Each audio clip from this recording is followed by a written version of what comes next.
മരുന്നു തന്നെ മരണകാരണമായി എന്ന പഴഞ്ചൊല്ലു പോലെ ആയിരിക്കുകയാണ് വടയാർ ഇളങ്കാവ് ദേവീക്ഷേത്രത്തിൽ ദേവസ്വം ബോർഡ് നിർമ്മിച്ച ഓട. ക്ഷേത്രമുറ്റത്തും ദേവസ്വം മൈതാനത്തും മഴവെള്ളം തളം കെട്ടാതെ മൂവാറ്റുപുഴയാറിലേക്ക് ഒഴുകിപ്പോകുവാൻ 13 വർഷം മുൻപാണ് ഓട നിർമ്മിച്ചത്. തികച്ചും അശാസ്ത്രീയമായ വിധമായിരുന്നു ഓട നിർമ്മാണം.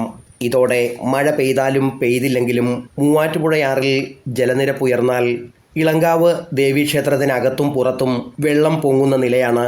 വെള്ളം ഒഴുകിപ്പോകുവാൻ സ്ഥാപിച്ച ഓടയിലൂടെ തിരികെ മൂവാറ്റുപുഴയാറിൽ നിന്ന് വെള്ളം ഇരച്ചു കയറുന്ന അവസ്ഥയാണെന്ന് ചുരുക്കം. പ്രതിവർഷം മഴക്കാലം ആരംഭം മുതൽ വേനൽക്കാലം വരെ ക്ഷേത്രവും പരിസരവും വെള്ളത്തിൽ മുങ്ങിക്കിടക്കുന്ന സ്ഥിതിയാണുള്ളത്. ക്ഷേത്രത്തിൻ്റെ തിടപ്പള്ളിയും ബലിക്കൽ പുരയുമെല്ലാം വെള്ളത്തിൽ മുങ്ങിക്കിടക്കുന്ന അവസ്ഥയാണ്.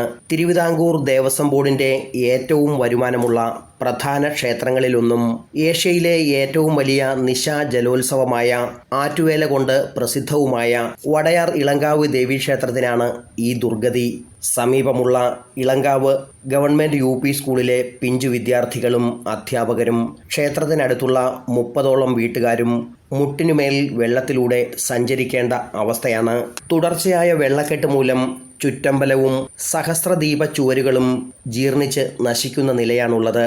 തേക്കും ഈട്ടിയുമടക്കം ഉറപ്പും ബലവുമുള്ള തടികളിൽ നിർമ്മിച്ച പഴയ ക്ഷേത്രഭാഗങ്ങൾ വെള്ളക്കെട്ടും തണുപ്പും നനവും മൂലം നശിക്കുന്നത് കൺമുന്നിൽ കാണേണ്ടി വരുന്നതിൻ്റെ വേദന പങ്കുവയ്ക്കുകയാണ് ഭക്തജനങ്ങൾ.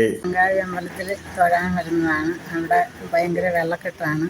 ഓട പണിതത് കൊണ്ടാണ് ഇത്രയും വെള്ളം അകത്ത് കയറുന്നത്. രണ്ട് തൊഴാൻ നിവൃത്തിയില്ല. പഴയ ക്ഷേത്രമാണ്. അതിൻ്റെ തടിയെല്ലാം വെള്ളം കൊണ്ട് അത് ക്ഷയിച്ചു പോകുന്ന ഒരവസ്ഥയിലാണ്. ക്ഷേത്രത്തിന് മുന്നിൽ നിന്നുള്ള കൂറ്റൻ ഓട അടച്ചാൽ ആ നിമിഷം നിലയ്ക്കുന്നതാണ് വെള്ളക്കെട്ട്.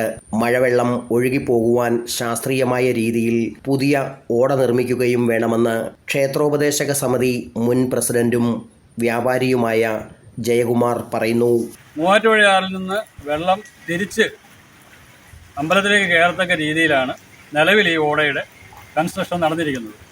ഈ ഓട ഒന്ന് അടയ്ക്കാനോ അല്ലെങ്കിൽ അത് പൂർണ്ണമായി ക്ലോസ് ചെയ്യാനോ നിരന്തരം ഇവിടെ ആവശ്യപ്പെടുകയും SDOയെയും മറ്റു ഉദ്യോഗസ്ഥരെയും കണ്ട് പരാതി നൽകുകയും വില്ലേജ് ഓഫീസർ വന്ന് സ്ഥലം പരിശോധിക്കുകയും ഒക്കെ ചെയ്തിട്ടും ഇതിന് പരിഹാരം ഉണ്ടാകുന്നില്ല. നിലവിൽ ഗ്രൗണ്ടിൽ മുട്ടുനീര് വെള്ളവും ഇളങ്കാവ് അമ്പലത്തിലും ക്ഷേത്രത്തിനകത്തും തിടപ്പള്ളിയിൽ ഉൾപ്പെടെ മുട്ടുനീര് വെള്ളത്തിലാണ് ഇപ്പം നിലവിലത്തെ സ്ഥിതി.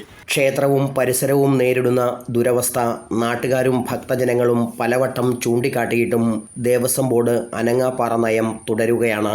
ഒരു പതിറ്റാണ്ടിലേറെയായി തുടരുന്ന മനുഷ്യനിർമ്മിത ദുരന്തത്തിന് പരിഹാരം ആവശ്യപ്പെട്ട് നൽകപ്പെട്ട നിവേദനങ്ങൾക്കും പരാതികൾക്കും കയ്യും കണക്കുമില്ല. ഇതിനെതിരെയും പ്രതിഷേധം പുകയുകയാണ്. Praveen Bhaskar, today news, Vaikom.